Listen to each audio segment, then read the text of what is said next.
Swine flu breeds in pigs, spreads then from person to person. It's infected 8 people in this country, 1,000 people in Mexico. 1,000 people in Mexico right now. 68 people there have died. That's up from 60 just a few hours ago. Right now, Mexico City is virtually shut down. Cities across the American Southwest are on alert, and just now the Associated Press moved a bulletin saying that 75 students at a high school here in New York City have now fallen ill with flu-like symptoms and are being tested for swine flu. Dr. Sanjay Gupta is going to join us shortly, but first Randy Kay has the breaking news. New information has come to light. Action last night. This is the test of the emergency broadcast system.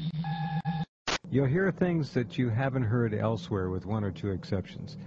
The live avian flu virus placed in Baxter vaccine materials and sent to 18 countries is the topic of this hour. And in case you missed the story, let me give you just a little bit of background on it.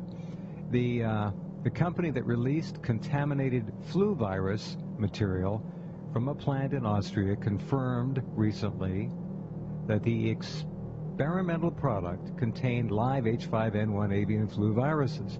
And an official of the World Health Organization's European operations said the body is closely monitoring the investigation into the events that took place at Baxter International's, remember that name, research facility in Austria.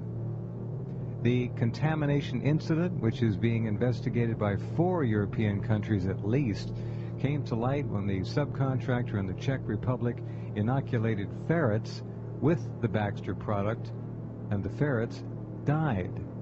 Ferrets shouldn't die from exposure to human H3N2 flu viruses. It's a big story, and to kind of fill in the blanks and bring us up to speed on this is Dr. Bill Deagle, MD.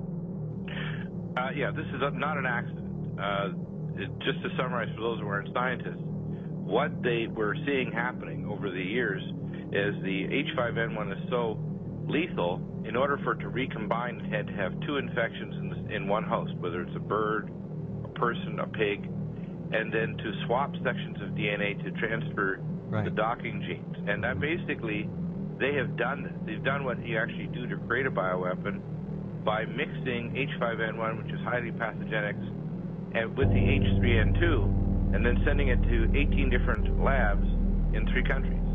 So they Without getting too far down the road on this, Baxter International was responsible for doing this. And the obvious question is, why would they possibly mix H5N1 with H3N2 and send it to 18 different countries?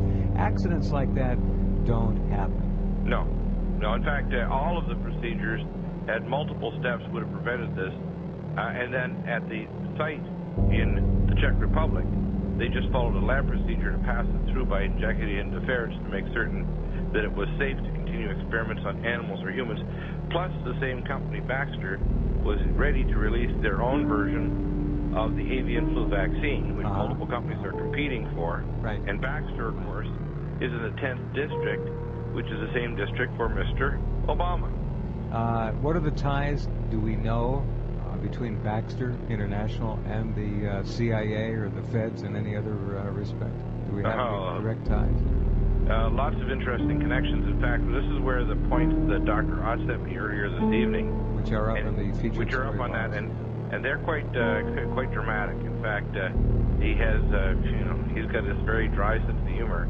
Oh, kiddies, let's play my favorite game, connecting the dots. And if you go down through this, you can see the connections between PricewaterhouseCoopers in conjunction with Chicago client Baxter International, and of course the tie-in directly to Dr.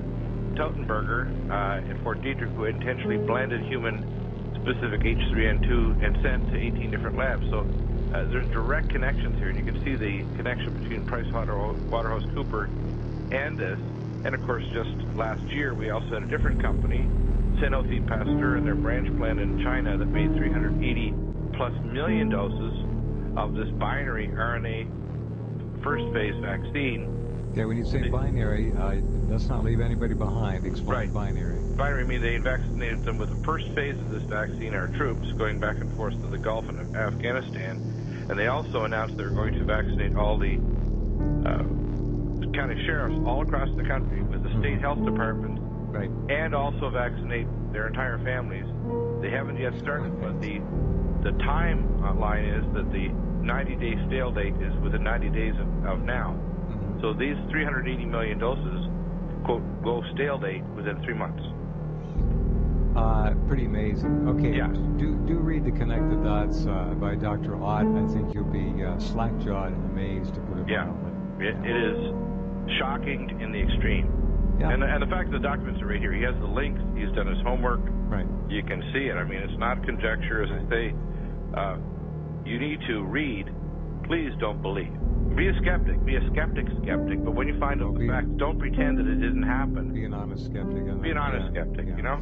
All right, so read the stories there. Now, let's go back to this Baxter, this mistake. 18 different countries got this tainted H3N2 so-called vaccine. Live H5N1 was put into it. The idea being, I guess, to use all the people and animals that this was injected into to set the stage, as you've already pointed out, for two infections to be concurrent and to allow the recombination to actually expedite a much faster track. The docking mechanisms have already been pretty well documented. In fact, the 3 primary docking sites in mammalian human cells have already become very familiar and acceptable to H5N1. They're real happy to pull up and park there. It's gaining entry to the cell that is the one last little impediment, apparently, to turning this thing loose on the world stage. Yeah, it's only 2 amino acids changed, which they can swap, but they have to have an infection of both in the same host to do it. Uh-huh. And it's like playing the game Keno, and I don't gamble, but if you play Keno, once the balls fall, you just have to play the game enough times and you're going to get certain number combinations. Right. And so you just have to have a statistic. If you have enough hosts with both infections, eventually Right. you're going to get that super infection, the virus X, the Zycronian 12 plague that will sweep across the world, killing hundreds of millions, if not billions.